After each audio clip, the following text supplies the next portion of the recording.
Hi, this is Steve Scarlatus with Pocketnow.com, and today we're going to take a hardware tour of the Verizon Wireless HTC Ozone global smartphone. It's a global smartphone because it handles both the CDMA, EVDO cellular standard as well as the more popular internationally GSM standard.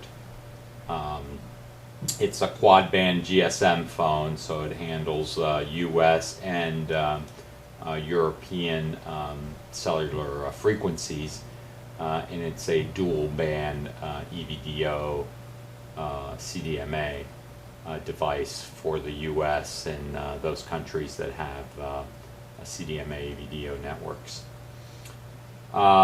So the device has quite a few keys. It's really a hardware key-based device. You've got the phone key, which also acts to initiate voice control. You've got the left soft key, home key, the familiar Windows Mobile D-pad, the right soft key, a return key, the end call, and also that doubles as your power off call.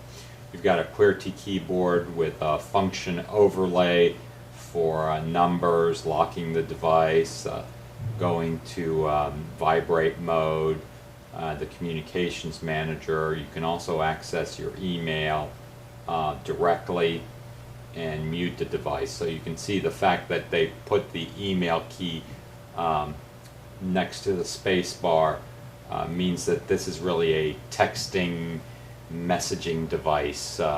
It's really designed for email to compete with devices like the BlackBerry. You've got the speaker at the top, microphones at the bottom. We've got the mini USB connector, which requires a dongle to use headphones, which is, I think, really the low point of the device. But hopefully HTC will be changing that on their newer devices soon. Then you also have the volume key on the side here.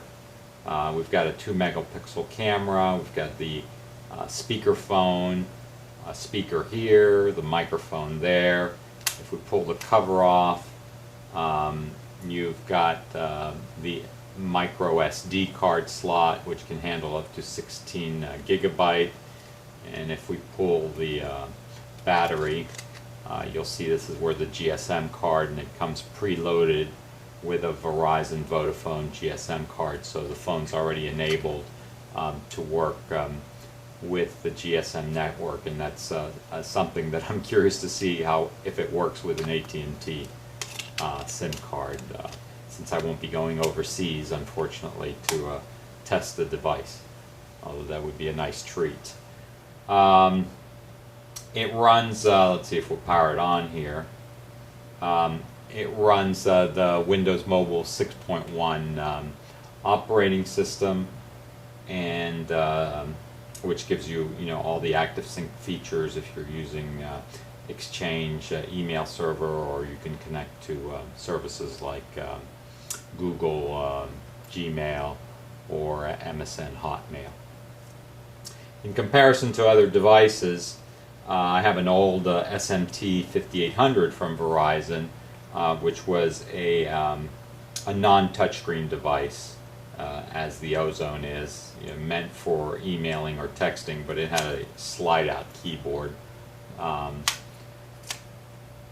The thickness of the device shows because of the slide-out keyboard. This was a much thicker device, although smaller in size, but I have to say I really like the way the Ozone feels in my hand. Well, of course, we're going to compare it to the iPhone, although the iPhone is a touchscreen device and more of a multimedia device. It's about really the same size as the Ozone and feels the same. So if you are looking really for a hard keyboard and you don't need the touchscreen functionality, the Ozone feels pretty good, especially when you compare it to like the Samsung i760. Now this has a touchscreen, and this is a corporate workhorse. It's got the keyboard here, but I find this device in a lot of corporations that I visit Um, then if you compare it to a newer device from Verizon like the Touch Diamond, the Touch Diamond is obviously a touch only. There's no keyboard. It is thicker. The Touch Diamond, I think, is meant to be more of a multimedia device. Although both are running Windows Mobile 6.1,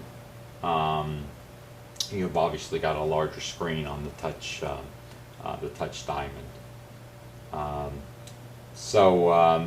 You know, for the price difference, I mean, you really have to take a look if you want the hard keyboard at the HTC Ozone.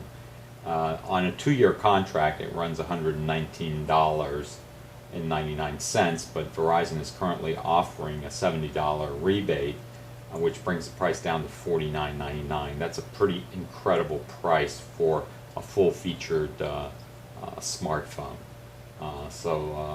This is definitely a phone to look at, especially when you're comparing it to some of the BlackBerries out there. I think you get much more value out of the Windows Mobile platform than you do out of the BlackBerry platform. So that's about it for the hardware tour, and I'll be back with my first software tour shortly.